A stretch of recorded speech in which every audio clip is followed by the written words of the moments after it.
Olá, alunos do primeiro ano, tudo bem com vocês? Tranquilos? Professor Alessandro, professor da disciplina eletiva de Geohistória.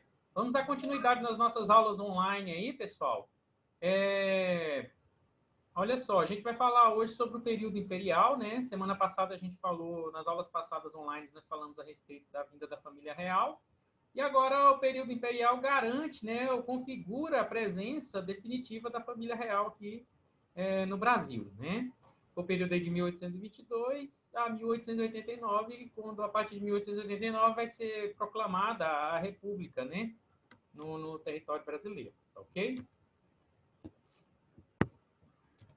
Bom, em 1820 houve um movimento revolucionário liberal, né, que explodiu em Portugal e depois o governo local, que era chefiado pelo comandante inglês Lord Beresford, né?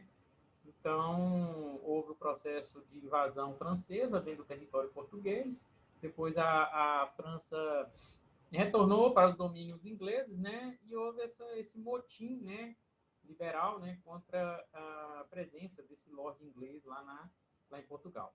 Os rebeldes do Porto decidiram convocar a corte, né? A Assembleia, encarregada de elaborar uma constituição para Portugal, pondo fim a um regime absolutista. Então, o processo que estava ocorrendo na Europa naquele período era justamente esse processo do absolutista, né? Então, olha só, dentre as principais determinações que os rebeldes estavam era a volta imediata de Dom João VI para Portugal, que havia fugido para o Brasil, né? E que ele aceitasse previamente a Constituição, pondo fim ao absolutismo monárquico, e que a sede das cortes, né, a Assembleia Legislativa, fosse em Lisboa. Então, são essas principais exigências desse grupo rebelde aí com relação às determinações de instalação ou de reestruturação do Estado português. Bom, temendo perder o trono de Portugal, Dom João VI acatou as determinações, né, partiu de volta para Lisboa em abril de 1821, deixando no seu trono aqui no Brasil Dom Pedro, né, como príncipe regente do Brasil. E esse retorno aí, pessoal, de Dom João para Portugal ativou o movimento de independência aqui no Brasil e provocou agitações políticas em quase todas as capitanias, né, do país, inclusive em Goiás, né, onde houve aí um movimento separatista do norte. Nós já comentamos a respeito disso, né?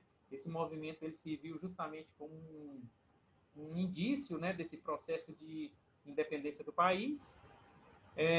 O objetivo das Cortes de Lisboa era manter um governo liberal e constitucional em Portugal, conjugado com antigas práticas do mercantilismo, que já havia dominado a Europa naquele período.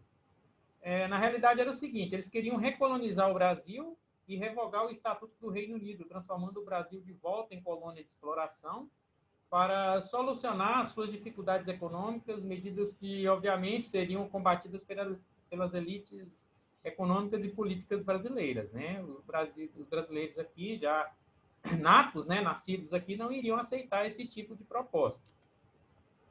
Ordens vindas de Lisboa promoveram a transferência de várias repartições governamentais e exigiram o imediato regresso de Dom Pedro a Portugal sob o pretexto de completar sua formação cultural. Os brasileiros perceberam as intenções da corte portuguesa, né, e passaram a apoiar a ruptura com Portugal. Diversos protestos se espalharam entre todo o país, né? A radicalização da corte unia no Brasil aqueles que achavam que o país poderia continuar ligado a Portugal, desde que mantivesse sua autonomia e seu status de Reino Unido, e aqueles que defendiam um rompimento total, absoluto e definitivo com a corte portuguesa, né? Com a coroa portuguesa. As abastadas camadas aí sociais, urbanas e rurais, elas procuraram envolver Dom Pedro, né, para que ele aceitasse a ideia de realizar a emancipação definitiva, né, sem trauma, isto é, sem conflitos armados que envolvesse a participação das camadas populares. Então, fizeram um acordo aí com Dom Pedro para que houvesse esse processo, né, mais pacífico. Em 9 de janeiro de 1822, foi levado ao príncipe regente um abaixo assinado com 8.000 assinaturas de aristocratas e representantes do comércio. Bom, o documento ele pedia sua permanência no Brasil e lhe oferecia a possibilidade de reinar sobre um império na América. Esse episódio ele passou a história com o nome do dia, conhecido como Dia do Fico, pois Dom Pedro teria dito, né, como era para o bem de todos, né, a felicidade gerada na nação, estou pronto, diga ao povo que eu fico. Né? Não retornaria, não regressaria novamente para Portugal.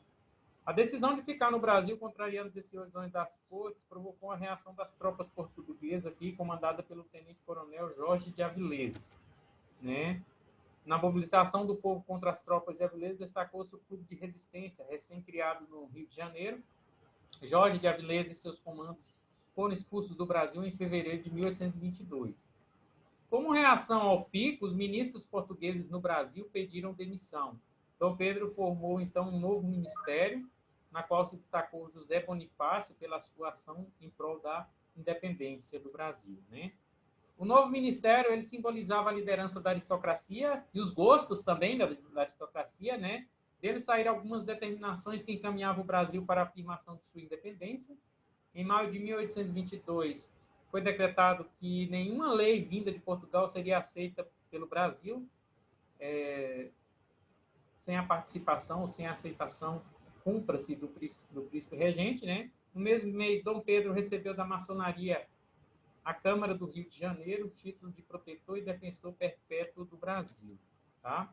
Em junho, acatando aí a iniciativa dos liberais radicais, liderados por Gonçalves Ledo, Dom Pedro assinou a convocação de uma Assembleia Constituinte. José Bonifácio, que era contra a convocação, terminou por aceitá-la, mas insistiu aí na ideia de que a eleição ela fosse de voto censitário, que tiraria do povo o direito de eleger seus representantes. Esse voto censitário, pessoal, nada mais é do que aquele voto da qual determinadas classes teriam o direito de votar. Ou seja, a população, de um modo geral, ela não teria esses direitos garantidos de voto. Tá? Então, em agosto, foi assinado um decreto que considerava inimigas todas as tropas portuguesas que desembarcassem no Brasil. Tá? Então, o desenrolar de todo esse processo aí ocasionou também, até mesmo com revoltas, né? Depois veio a questão também do fim da escravatura, que atiçou, ou melhor, inflamou as opiniões, principalmente dos cafeicultores que dependiam dessa mão de obra barata, né? Exploratória. Então, tudo isso caminhando também para um processo de independência e proclamação da República. Ok? Bom, pessoal, eu espero que tenha passado a noção básica aí para vocês do período inicial do Império aqui no Brasil.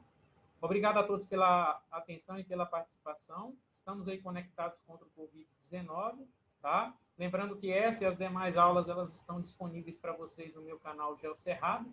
Sempre que vocês necessitarem, basta acessar o meu canal e estarão disponíveis lá para vocês, ok? Forte abraço e até a próxima.